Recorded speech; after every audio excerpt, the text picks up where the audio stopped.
Hello, everyone. Welcome to this episode of Ecoffee with Experts. I'm your host, Matt Fraser. And on today's show, I have with me Shirley Whyte. Shirley is going to be talking to us about powerful marketing strategies for B2B businesses in Web 3.0 and the Metaverse. She is the Marketing Director of Mad4Digital, a full-service tech marketing agency headquartered in London, UK. She has over 15 years of experience working with B2B brands to develop digital marketing campaigns and strategies using the latest technologies. Shirley, thank you so much for being here. Welcome to the show. Thank you. Thanks for having me. It's awesome to have you here. So working with B2B and B2C marketing communications for startups to companies like British Airways, Lloyd's TSB, and Rosetta Stone, you've had an interesting journey so far. Who was Shirley as a school kid? Oh, wow. I was very quiet. I was a bit geeky. Okay. Glasses. I wasn't really good at sports. I read a lot. I still read a lot. But I think I still managed to get the respect of the cool kids. So somehow I didn't get the ticket to the Nerds Club where I could probably really belonged. So but sort of I would say I was a little bit geeky. Yeah. So you've always had an interest in technology things and stuff like that? Yes, I think so. I think, sort of always been, curious about how things work and in the tech side of things. Yeah. Oh, cool. Hey, so you've worked with both client side and as well as in marketing agencies. Which do you enjoy more, working with agencies or working in an agency or working with clients? Am I allowed to say both? Because honestly, sure. So both. Agency is a lot of fun because I've got to meet such a wide variety of people.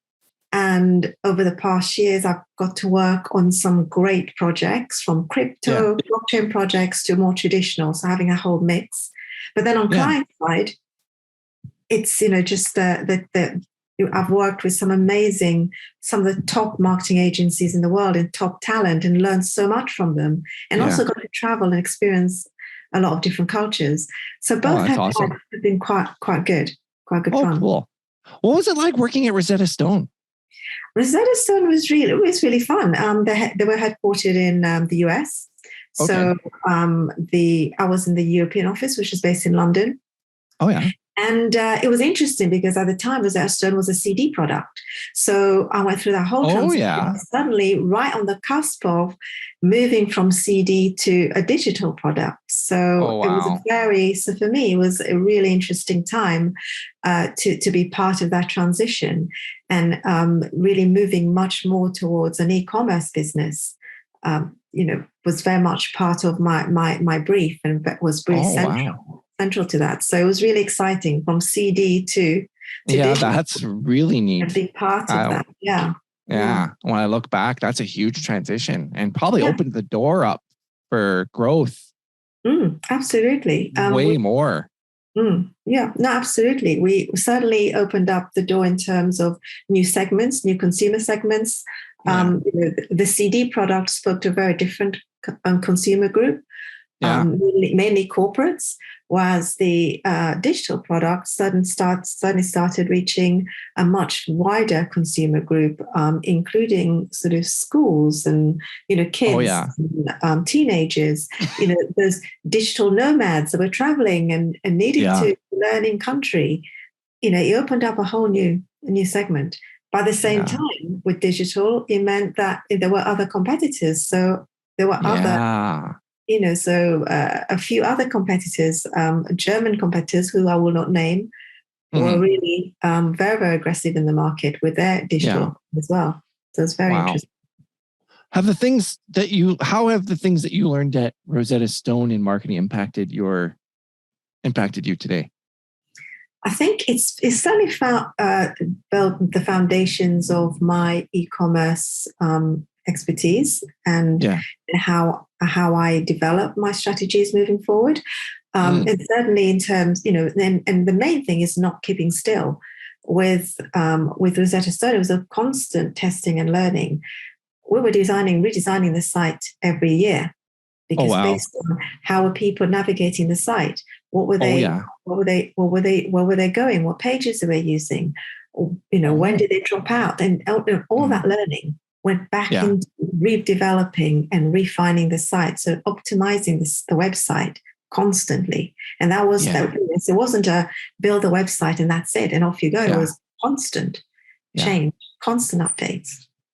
Do you find that still needs to be done today? Like I find a lot of small business owners are like, well, just build me a website. And they think it's a one and done sort of deal. But I think you need to, once websites are in some ways, correct me if I'm wrong, but living organisms kind of that need to be constantly growing, constantly changing, evolving to serve the best needs of the visitors. Yeah, absolutely. I think big or large organizations like Rosetta Stone, British Airways, and all those other guys, they get that. Smaller businesses haven't quite got that yet. And it is perhaps because they feel it's a cost they cannot afford. Yeah. But it is. The website is an organic being. You can't just build a website and just leave it and think that's it. It has to be constant. So what were some of the things that you implemented to measure in regards to get that data? Like obviously Google Analytics, I'm going to make an assumption there that Google Analytics was set up, but like, did you do event tracking as well? Oh, yes, absolutely. Use customer, like Hotjar, things like that, like, engagement tracking. Yes, we did. So, sort of heat maps, and also trying to understand, the attribution model, because we were using so many different channels, is trying to understand which channel was driving the lead, and trying to, to figure out where those different channels impact in the journey. So social media may not necessarily be a direct lead generator, but certainly it contributed to the brand awareness, the brand awareness, which ultimately led to a PPC lead. So I decided that was really important because then we were able to allocate our budgets accordingly. Yeah, that's something I had to figure out when I was working at the dealership was attribution. I've learned even more about it now than I did then, and I know that if I went back, I would be more easily be able to track that. All that. Oh, it's a lot more work though. But what did you guys do to get that attribution? Well, at the time, we did lots of sort of modeling. So we, working with the US team, we did a lot of sort of data modeling to look at how we can pull all the data. So pulling the data from Google Analytics into other engines to be able to figure out. So Google Analytics really, Google Analytics, maybe the new version of Google Analytics can probably do better, but the older one just didn't have I know what you're saying. The information that we needed. So really pulling the data from Google Analytics into other engines to be able to figure out. And it wasn't perfect because, there was still a lot of gaps in our knowledge, but at least we began to get an understanding on how to allocate our budgets and how to optimize our activities throughout the month to drive sales. Did UTM, using UTM parameters and tagging URLs and things like that play a part in the attribution side of things? Yes, it did. Yes, because obviously, that enabled us to track down to the, to the visual assets. Campaign, the campaign level. So yes, that was certainly part of it. That was just, I guess, standard practice for us, that each of those campaigns were clearly tagged. So we're able to track back. Do you know what's interesting is I find that that's something that a lot of people overlook. Would you, in your experience, have you found, like, I know you work with a lot of small business owners and they don't particularly even probably know what a UTM link is or care. But I mean, even like in the automotive industry, like, my goodness, they're so behind in those things. And I personally know of no other way to have at least some sort of what's going on without using UTM parameters. So do you think it's something that's overlooked is what I'm trying to ask, and something that marketers should put more importance on? It's not talked about so much. I think probably about 4 years ago, there was probably more discussions around it. So I don't know whether everybody gets it now, they're just doing it anyway, or they've just overlooked it. For me, I think it's overlooked. Mm-hmm. I think maybe it's overlooked. I think, because no one talks about it anymore. So, but for me, it's just standard practice. It's absolutely. So yeah, I like to think most people are doing it, but I don't know. I really don't know. There's a gentleman named Dan McGaw. I'm not sure if you've heard of him or not. McGaw Consulting, McGaw.io. He developed a platform called UTM.io, which is a management platform for UTM links for teams. And he built it like over 4 years ago. And I'm going to have him on the show. So that would be neat to talk to him about how he's done that. And check it out if it's pretty cool tool. It's even a free version, so it's pretty cool. So that being said, so that obviously working at Rosetta Stone helped you to, impacted you in ways of, my goodness, taking something from a CD physical product to digital and opening up all those markets. That's so fun and very interesting. And from what I understand, you also have delved, or I don't even know if that's the right word, but you have embraced, you have gone the direction towards Web3, Web3 and the Metaverse. Mm-hmm. So I'm going to be completely frank with our audience. I haven't even had time to even garner any understanding of what Web3 is. And I have a limited understanding of the Metaverse from just maybe the odd news story. Mm-hmm. But so what is the big deal about Web3? I know when, my apologies. I know when Web came out and then there was Web 2.0, when the internet used to be static. And then now with things like Facebook, you could engage. And this would be called Web 2.0, like sites like Squidoo that aren't even around anymore, so on and so forth. And now we're going to Web 3.0. So what is it? Well, if we go back, so you're right. So you had a Web 1. A Web 1 was read only, right? So it's very much read only. Content was published content, and we read it. That was all. That's all you could do with Web 1. We then moved to Web 2, like you've said. It's you read and publish. So suddenly you had social media platforms and all those other sort of publishers, and now you could publish content and people could consume it, but the publishers own the content. So anything you post on Facebook or any other platforms, it's actually owned by those publishers. You don't own it. No, you don't own it at all. Web 3, it's you read, publish, and own. So what Web 3 offers, it brings to the market now is ownership. So now as a consumer, you own. The game changer here is you actually own the content that you publish. So it's your content. Wow. How is that? I don't even understand how that's even possible. Well, that's possible through blockchain technology.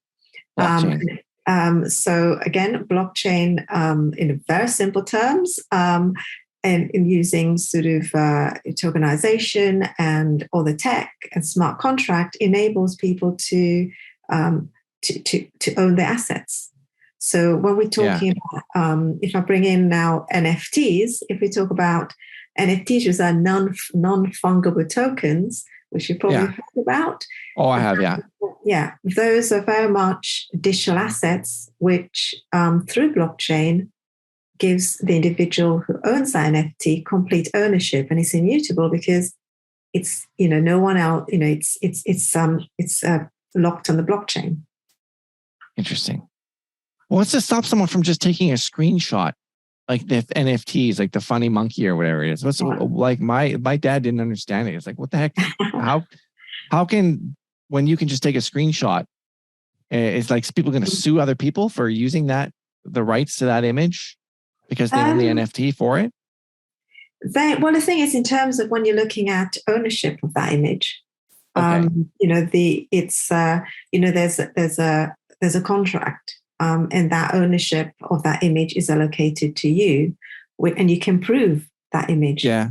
Okay. So it's like owning the license, the rights for it. Like you own that's your image, and if you didn't create it, you bought the rights and the rights to it. And you can prove, and you have the proof that you own the rights, which is the contract that you have. Interesting. So is NFTs just a fad, or is it a real thing that's going to? I think NFT is real. It's a real thing. It's going through some I want to say FUD at the moment, and that's understandable because this sector is very much driven by Bitcoin. When Bitcoin is doing great, then everybody gets excited and think, yes, this is the next big thing. When Bitcoin goes through these bumps, then everyone gets a little bit scared. It's normal because this is so new. It is quite normal that you will have these fluctuations. But it's not going to go away. It's just going to get better. Wow. To a couple of years ago, no one was talking about NFTs. Now there's so many different ways of bringing it to market, and it's really growing up. It's still very much in the innovation phase, but it's getting adoption very, very quickly. Wow. So what will it mean for marketing? Like, how will we apply? What marketing skills will someone have to learn in the Web 3.0 age?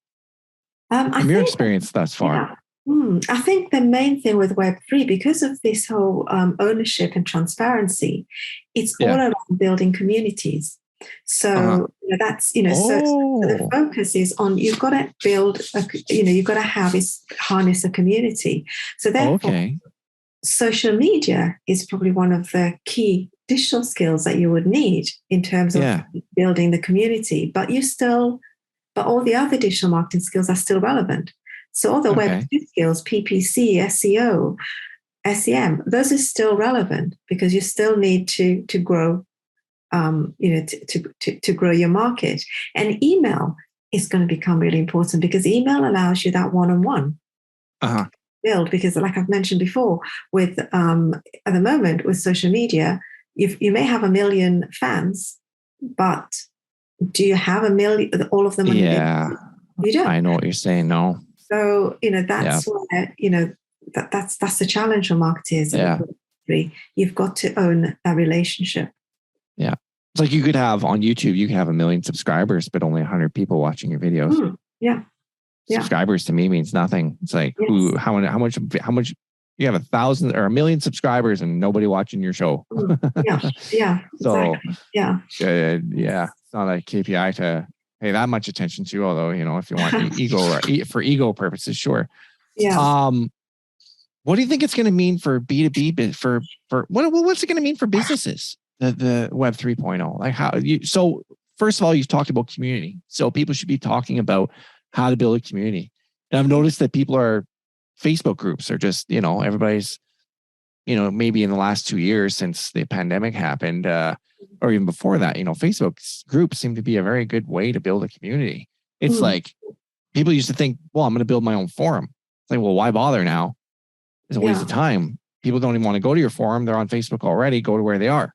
And create a group and a community around that. So would you say that it will be an evolution of like that sort of thing, like knowing how to build a community like a Facebook group and evolving into that? I think so. I think also you've got to give your community some value.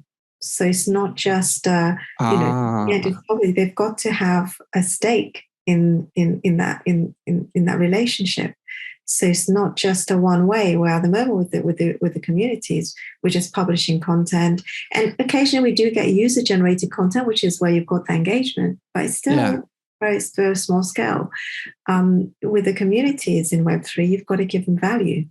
They've got to get something back. It's a fair exchange. Interesting. This is a huge mind shift to me. This is going to be a huge, because what I'm hearing you say is like, we have all made with our content. Let's just be frank here. With our content, we have all made Mark Zuckerberg a billionaire.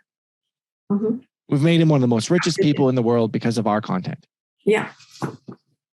So Web 3.0 will make us stakeholders in something like Facebook, where we're getting paid for our content. Yes. Or suddenly you're getting something back for us. It's just more of a fair exchange. Wow. I have no idea how that's going to work. Just my mind is just blown right now. It's like going into the Matrix. I'm trying to imagine, speaking of which, the Matrix, like there's the Metaverse. I mean, my goodness, I remember the game, The Second Life. I have no idea if that game's around even anymore. Second Life game. I'm just going to Google it right now. Have you heard of that game, Second Life? Second Life? No, I haven't. Oh, it was a huge game. Yeah, it is. Second Life online game. Yeah, it's still up. It's a virtual reality VR game where you have a second life. It's an online multimedia platform, allows people to create an avatar for themselves and then interact with others and user-created content within a multiplayer online virtual world. It was released in 2003. Wow.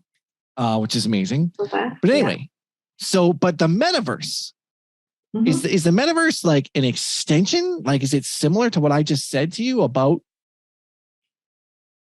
it's like creating your own avatar?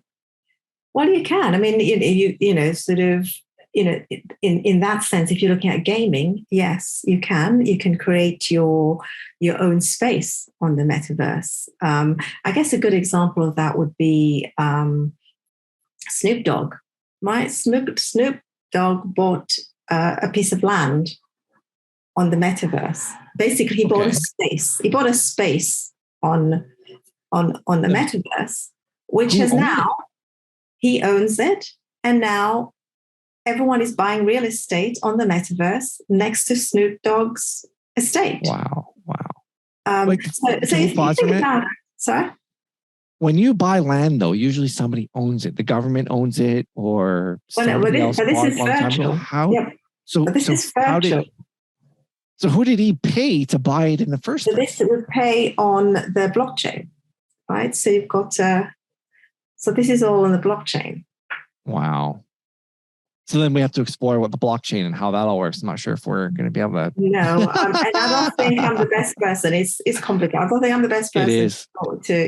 We may have to find Well, thank you for sharing that. We'll have to find someone. But anyway, nevertheless, let's continue. He bought this real estate in the metaverse, this land, and people are now buying up real estate around him. Yeah. Wow. And it's just land right now. He hasn't even built anything. I think he's built a house on it now, or it has some sort of, and you do events. The thing is with the metaverse, a virtual space, it allows you to do so much. So you can do concerts on the metaverse. And there's a lot of musicians that are doing that already. You can have virtual events. You can have a shopping mall on the metaverse. So you can have a virtual shop. And people can go and do a virtual shop and purchase. That's just as they would do if they were in a bricks and mortar. That is amazing. So what you're saying is that someone could go. So right now, I go on Facebook and I read visually what my friends are doing and blah blah blah, and meet with them. Not that I do that, by the way. I don't have time. But I know there are people that's their way of socializing. Yeah. So now in the metaverse, you'll be able to put on a VR headset, which will probably get less expensive as time goes on, and go in there, and your avatar is now created like Second Life, where it's a resemblance of who you are. Or, for instance, Bitmoji. I'm not sure if you're familiar with Bitmoji or not. Yeah, Bitmoji, where you... And BitComics. I hated the fact they got rid of the BitComics or whatever. But anyway, and this, you'll be able to go into this virtual world and actually have a microphone in your VR headset and talk to people, and your virtual mouth will move. Yeah. And you can have conversations in the whole virtual world. And you can go to a virtual shopping mall. Yeah. And virtually walk through the mall. You can go and fetch orders. Like you go through let's say, for instance, you go to the Amazon store. Yeah. And instead of bloody well shopping online, you go in all the different departments of the Amazon store, buy stuff, put it in your basket, order it, and then it gets delivered to your house. Yeah, absolutely. Yeah. Wow. That is unbelievable. Oh my gosh. Yeah. So my mind is exploding right now. In other words, so you could have, like in the world right now, we have billboards that we see with advertisements on the side of the road. Yeah. They could build these things in the metaverse. Absolutely. Yeah, you can have the whole, just a... You can have like a Google ad billboard there where you place the Google ad on that billboard or display ad or whatever. Yeah. This is mind-blowing to me.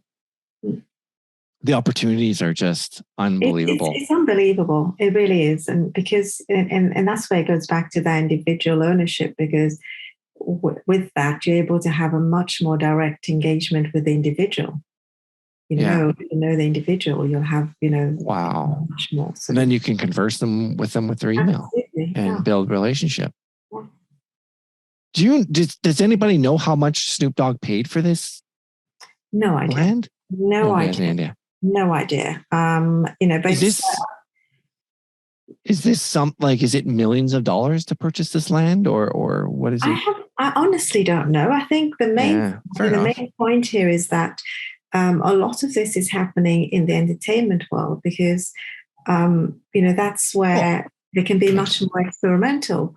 And that's why you really capture people's imagination. And I don't know if you've read the book Wonder World, but the author talks about how innovation really comes through play. So it's when we're playing is when we actually when adoption occurs. That's interesting.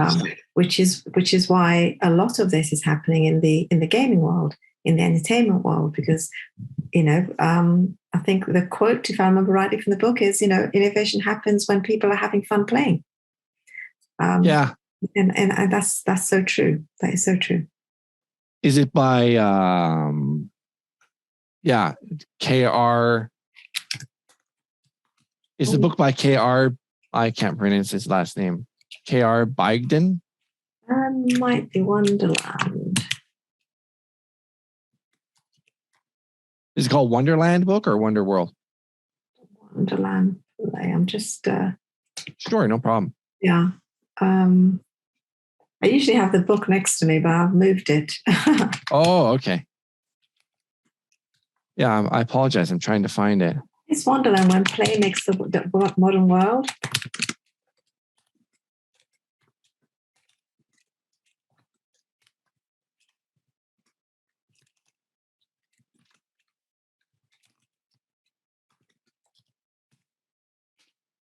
I've got it here. Stephen Johnson. Stephen Johnson? Yeah. And the name of the book? It's called Wonderland, How Play Made the Modern World. Okay. And he Wonderland. How play. Examples, yeah. This is very interesting because I wanted our audience to hear about it because maybe they want to read it. Yeah. Wonderland, How Play Made the Modern World by Stephen Johnson. Here we go. Wow, and this guy published this book in 2016, so he was way ahead of. Yeah. Very, very interesting. For the future of fun, but it's an interesting book, but it kind of. I'm going to either get the Kindle edition or the audio version. So that's pretty interesting. You literally go to a concert. I wonder if the metaverse will always be like cartoonish sort of deal, like that or if it will actually be physical, like oh my God, like the Matrix, where it's actually it's so sophisticated. It's actually you in there. It will be. I mean, I've seen some games, certainly in the gaming industry. I've seen some games on the, some NFT games that are really, the quality is outstanding. If you think about, I think the film Avatar, is Avatar? Yeah, Avatar, yeah. Yeah, that's, it's that level of, that's what Second Life is like. It's not it's cartoonish at all. It's pretty darn realistic. It's realistic. And there are some cartoonish. I mean, there are some other, type of games like Axie Infinity, which is very, very, very cartoonish.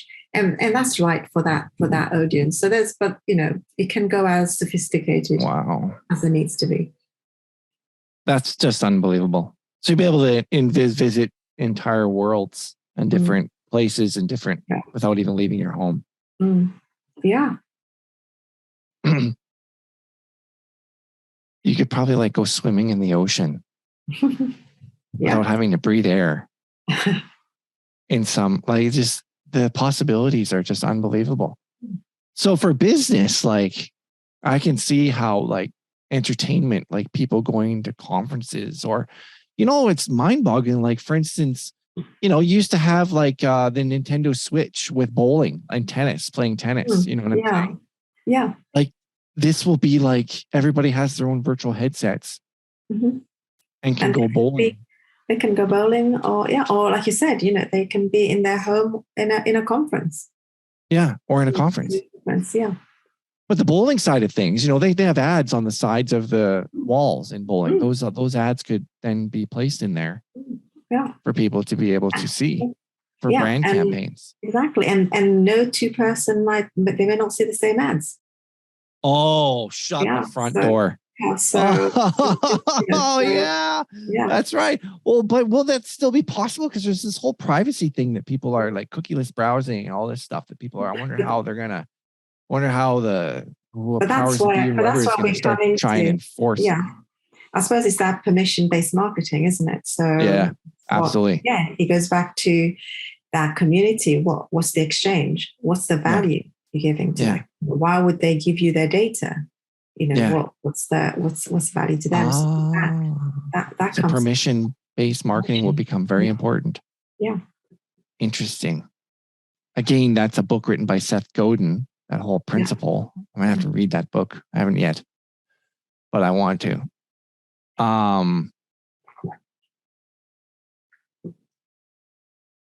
So the way that B2B brands gather and use customer data has undergone transformation in Web 3.0, or at least it will. How do you think that will change then? The whole privacy thing. They'll just have to get permission, or what will be the medium which that will work? I don't know the technology behind that, how that work. Yeah, fair enough. To be honest with you, but it will force certain changes. Absolutely, things will need to change. We're already seeing that change in Web 2, right? With the cookies and everything else. Yeah. It will need to evolve. The KYC element, know your customer, is going to be very, very important in that space. It is, isn't it? And how that's executed. I wonder how content will change the way it's created, because we're going to go from it's hard to imagine how the content. I mean, I was just in the realm of like publishing blog posts. I mean, people publish posts and content, but I mean, do people really read it? Is it just there for the sense of a link? And I'm still on the world hasn't even fully embraced video yet. Businesses still haven't fully embraced video marketing and creating video. Now there's an expense to it, of course. Yeah. I'm just trying to figure out what, besides NFTs, what other type of content is the metaverse and Web 3.0 going to make possible? Well, I think in terms of how the content is, if you are a content publisher, how that changes is, I think the best example is, I don't know if I'm sure you've heard of Gary Vee. Yes. Gary Vaynerchuk, yes. Well, Gary is very much at the moment, he's got this we call V Friends. And what he's doing is pioneering this whole idea of, tokenizing his content using NFTs. So, so he's got Gary V tokens, NFTs, and those tokens give his community access to all, to Gary's content sort of network, if you like. It's a bit like a membership. So Gary V, a V Friends token. Yeah, so a V Friends token gives for people who bought the V Friends photo, and a lot of people have, and I believe it's increasing in value, because once you buy the token, that's yours, and you can then sell it on to someone else. And the more valuable the token, obviously the more money and the more you can trade it for. So Gary's token also he's got different types of tokens, but there are tokens that will give you access to Gary, one-to-ones with Gary. So you can have meetings and question time with him, whatever. But it's that's a way of tokenizing your content. Wow. NFTs content. So it's there's so much to understand about this. I'm watching I'm watching him, with a lot of interest. But yeah, it's certainly, possible. And he's kind of and he's taken the view, as in a Gary V way, of making it very transparent. So he's very much got his community involved in how he's building this. So he does live builds and he shares his, any mistakes or anything that, if things go wrong, going through that process, he shares that. So he's very transparent with his community. And that's the whole point about when you have a genuine organic community, it's very transparent. It's not just, businesses. I think we'll go back to B2B businesses. Businesses are very used to going away behind the scenes in the lab and creating a product. When it's already, they might put a beta out there, or they might put the full already product out there, but it's all done when everything is done. In a metaverse world, it's possible to engage your community right through from the inception. So you're building, you could build live, and having that transparency. And again, it's about giving people a stake in what you build, creating. Yeah, this is amazing to me. Absolutely amazing. I'm sure we could talk more and more. But is there one question I haven't asked you that I should have asked you? I think you've probably covered most things. It's such a rabbit hole, Web3 and blockchain. Oh, absolutely. But I mean, so in other words, we could talk about Web3, which is the overarching, and the blockchain is a part of Web3, Metaverse is a part of Web3, NFTs are a part of Web3. Yeah, absolutely. Yeah, it's all engaged. I mean, perhaps I could talk a little bit about GamePay. Sure, please. Yeah. GamePay is really super interesting for a number of reasons. Firstly, it's a marketplace for NFT play to earn games. Okay. And it's really the first platform that brings together all the best. And, there's a lot of NFT play to earn games in the market. But this platform brings all the best ones and the most profitable ones into using smart analytics to allow gamers to discover games. So what it does is it connects the gamers, and the guilds and the gaming companies. So in essence, a gamer can find the best games to play from the platform. A game developer, and that could be a game developer who's currently in the Web2 world, it can enable game developers to transition to Web3, get them to list their games and create their NFTs. And then the guilds enables them to connect with the top players, so they expand their gaming community. So it's the whole ecosystem of gaming in sort of NFTs, tokens, and the communities through the one platform. But the most exciting part of this is the ability to empower underserved communities. So when you look at play to earn gaming, it's for some communities where they've got very low minimum wage, it's a way of earning an income. And in communities like, for example, the Philippines and certain parts of Africa and America, a lot of them are underbanked, so they don't have bank, they have no means, of generating income. And play to earn games is a way where they can. And we saw that during COVID in the Philippines. During COVID, a company called Axe Infinity, a play to earn NFT game, exploded because all these people who couldn't actually work because there was a complete lockdown were playing the games and continuing to making money. And making money. So for me, that's really, really exciting that we're able to empower people through, and that's just through gameplay. And it goes back to Wonderland. How does gaming, it really helps drives innovation. So there's a whole community of people that could earn an income just by playing games. So unbelievable. That'll be a good thing. Yeah, my younger brother-in-law wants to be a professional gamer, I think. He's only 17. Pretty sure he would love to be a professional gamer or a YouTuber. I'm pretty sure most young people, that's their number one career aspiration. Either that or an influencer. Yeah.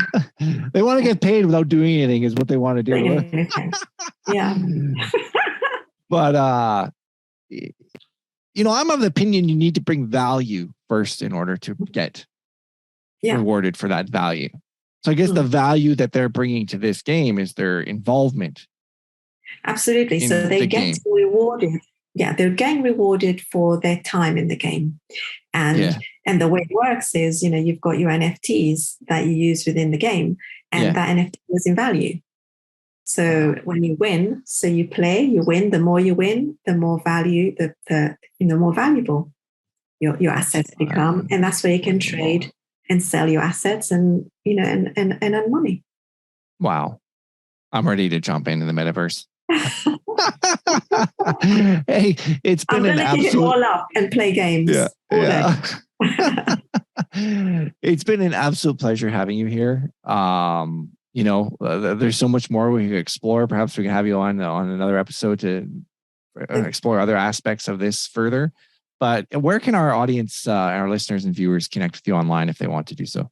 They can find me on LinkedIn. I'm currently. Oh, okay. I'm hanging out on LinkedIn at the moment. I don't do, other social platforms. It's just not enough time. Yeah, exactly. So Shirley Whyte on LinkedIn. I'll make sure to put your link in the description. So, hey, again, pleasure having you here. And thank you so much for being on the show. Thank you. It's been lovely talking to you. Thanks. It's been a lot of fun. All right. Thank you.